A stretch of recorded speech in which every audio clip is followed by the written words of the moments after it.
اعوذ باللہ من الشیطان الرجیم بسم اللہ الرحمن الرحیم۔ شروع اللہ کے نام سے جو بے انتہا رحم کرنے والا، بے انتہا مہربان اور نہایت رحم کرنے والا ہے۔ دوستو، بھائیوں، سننے والوں اور دیکھنے والوں، آپ کے سامنے اس سے پہلے ہم نے سورہ بقرہ کی 23ویں اور 24ویں آیت کا مطالعہ کیا تھا، اس کا ترجمہ اور مختصر تشریح کی تھی۔ آج ہم ان دونوں آیتوں میں، ان آیات میں یہ کہا گیا تھا کہ اگر تمہیں اس قرآن کے بارے میں کوئی شک ہے تو یہ ایک چیلنج کیا گیا تھا، اور اس چیلنج میں پروردگار عالم نے تمام انسانیت کو اس بات کی دعوت دی تھی کہ اگر یہ تمہارا دعویٰ صحیح ہے کہ اللہ کا کلام یہ قرآن نہیں ہے، تو تم سب مل کر اللہ کو چھوڑ کر جن کو بھی تم اپنے ساتھ ملا سکتے ہو،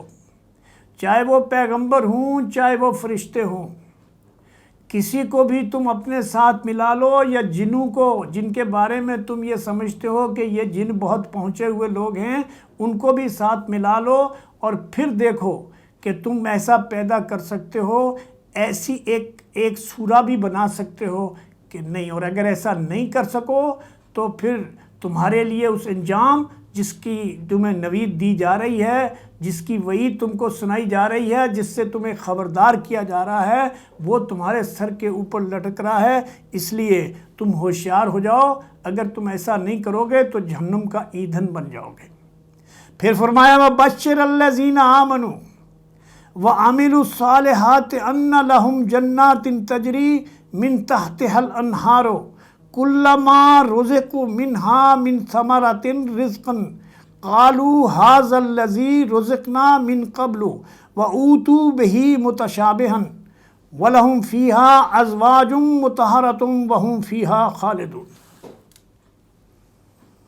فرمایا ایک تو یہ رویہ ہے، اور اس رویے کی جو انکار کرنے والے لوگ ہیں، جو اللہ کی بات کو نہ ماننے والے لوگ ہیں، جو اللہ کے رسول کے طریقے پر نہ چلنے والے لوگ ہیں،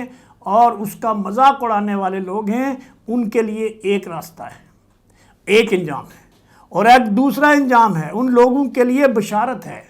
خوشخبری ہے، ان لوگوں کے لیے جو ایمان لائے، جنہوں نے اس قرآن کو اللہ کی کتاب مانا، اللہ کے آخری رسول کو رسول مانا، اور اس کے طریقے کو اختیار کیا،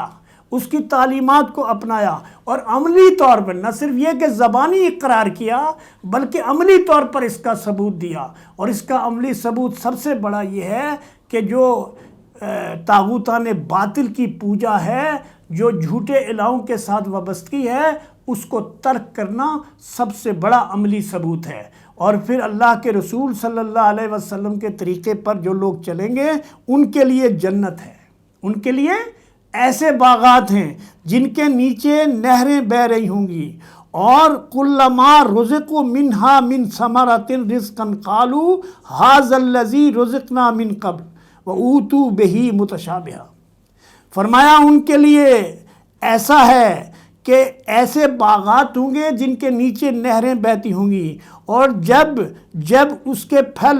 اس کا رزق کھانے کو ان کو دیا جائے گا، ملیں گے، تو وہ کہیں گے یہ تو وہی ہے جو اس سے پہلے ہمیں عطا ہوا تھا، اور وہ اس سے ملتا جلتا، اور ان کے لیے اس میں پاکیزہ ساتھی ان کو دیے جائیں گے۔ مرد اور عورت کو اللہ تبارک و تعالیٰ پاکیزگی کے ساتھ ان کے رشتے، ازدواجیت کے ساتھ ان کے ساتھ رشتہ قائم کرے گا، اور ان کو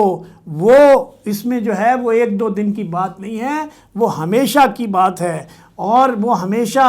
اس میں رہیں گے۔ اس میں نہ جوانی کو بڑھاپا آئے گا، اور نہ اللہ کی نعمتوں میں کمی آئے گی، بلکہ اللہ تعالیٰ دوسری جگہ فرماتا ہے کہ اللہ تعالیٰ انسان کو اس بات کا حق دیتا ہے کہ اللہ کے جنت میں داخل ہونے کے بعد اللہ کا مومن بندہ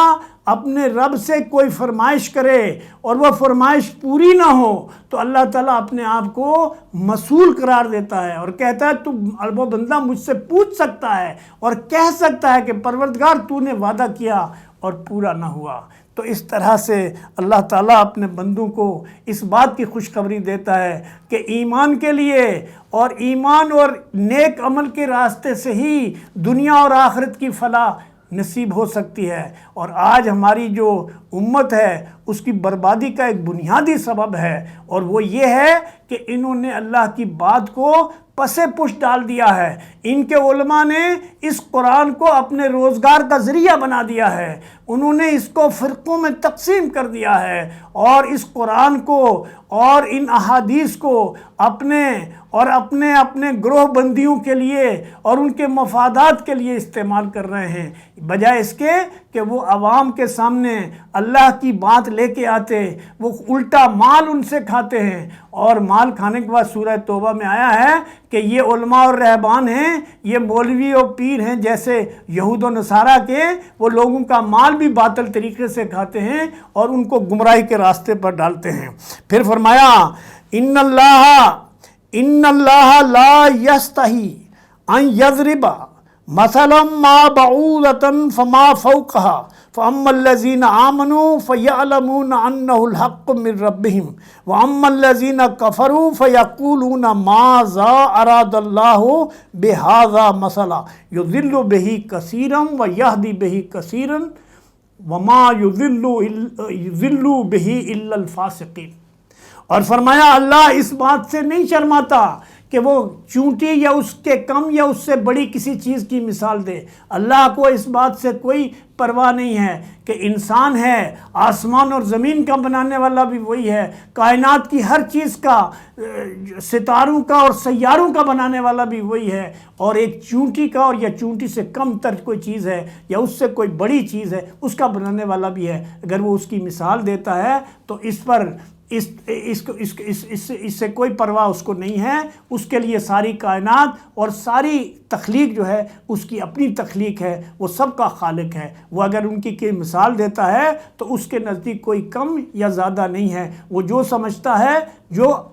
جس کو جس درجے اور فضیلت پہ اس نے رکھا ہے وہ اس نے رکھا ہے۔ تو فرمایا جو لوگ اس بات پر اعتراض کرتے ہیں کہ مکھی یا مچھر کی مثال اللہ دیتا ہے، اس مثال سے کیا مراد ہے اللہ کی، تو اللہ فرماتا ہے کہ اسی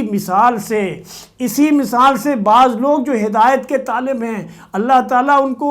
ہدایت دیتا ہے، اور اسی مثال سے بعض لوگ ایسے ہیں جو گمراہی اختیار کرتے ہیں اور اللہ تعالیٰ ہدایت نہیں دیتا سوائے ان لوگوں کے جو